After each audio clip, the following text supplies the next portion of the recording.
To get regular updates, subscribe to our channel and click on the bell icon.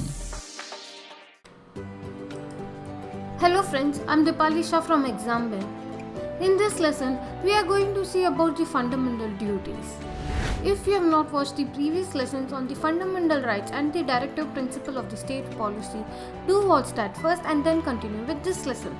The link is given in the description. Before getting started, do not forget to subscribe to our channel to get the regular updates. So, let's get started. Fundamental duties. The fundamental duties, which were added by the 42nd Amendment of the Constitution in 1976, in addition to creating and promoting a culture. Since the duties are imposed upon the citizen and not upon the state, legislation is necessary for their implementation. For example, mandamus cannot be sought against an individual who does not observe his duties under this article. With respect to the duty under the Clause A of this article, it has been held that the proper respect is shown to the National Anthem by standing up when the National Anthem is sung.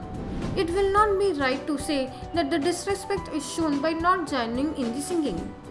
While the fundamental rights provisions covered the rights of the individual and the directive principle the duties of the state, until 1976, there was no provision in our constitution laying down the duties of the individual, even though the tradition and temper of the Indians have been taught throughout the ages laid the greater emphasis on the duties. For every right, there is a corresponding duty. Duty is an inalienable part of the right. The two represent the two sides of the same coin.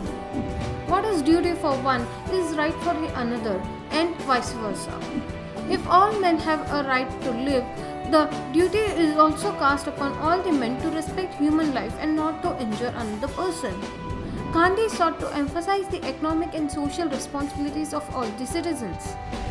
It was in keeping with his idea that the Constitution of 42nd Amendment Act 1976 was added to the Constitution. A new Part 4A, titled Fundamental Duties, after the original Parts 3 and 4 of the Fundamental Rights and Directive Principle of the State Policy respectively, was added. Originally 10 in number, the fundamental duties were increased to 11 by the 86th Amendment in 2002, which added a duty on every parent or guardian to ensure that their child or ward was provided with opportunities for education between the age of 6 and 14.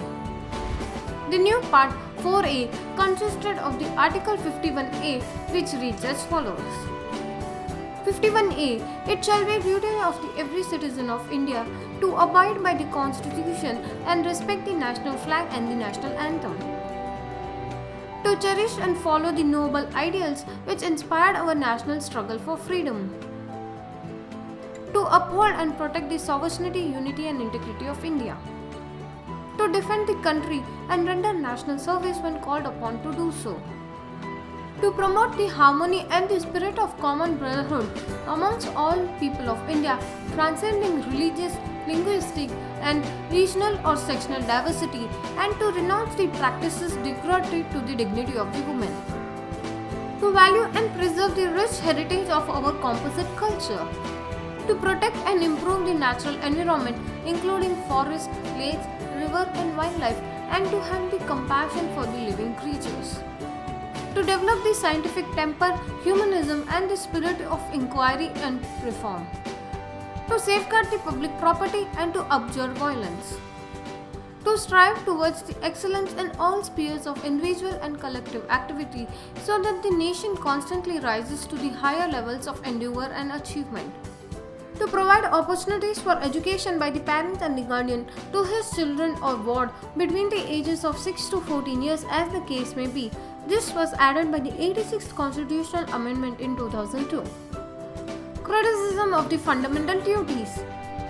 The fundamental duties mentioned in the Part 4A of the Constitution have been criticized on the following grounds. They have been described by the critics as redundant and a code of moral precept due to their non-justiciable character. This is because the duties included in the Constitution as fundamental would be performed by the people even though they were not incorporated in the Constitution. Some of the duties are vague, ambiguous and difficult to be understood by the common man. The list of duties is not exhaustive as it does not cover the other important duties like casting votes, paying taxes, family planning, and so on. In fact, the duty to pay taxes was recommended by the Swarna Singh Committee. The critics said that the inclusion of the fundamental duties as an appendage to the Part 4 of the Constitution has reduced their value and significance. They should have been added after the Part 3 so as to keep them on par with the fundamental rights. Significance of the fundamental duties. Despite the criticisms from the opposition, the fundamental duties are considered significant from the following viewpoints. They serve as a source of inspiration for the citizens and promote a sense of discipline and commitment among them. They create a feeling that the citizens are not mere spectators but active participants in the realization of the national goals. They serve as a warning against the anti-national and anti-social activities like burning the national flag, destroying public property, and much more. They serve as a reminder to the citizens that while they are enjoying their rights, they should also be conscious of the duties that they owe to their country. With this, we have come to the end of this session. Thank you for watching till the end. Do not forget to subscribe to our channel to get the regular updates. Thank you.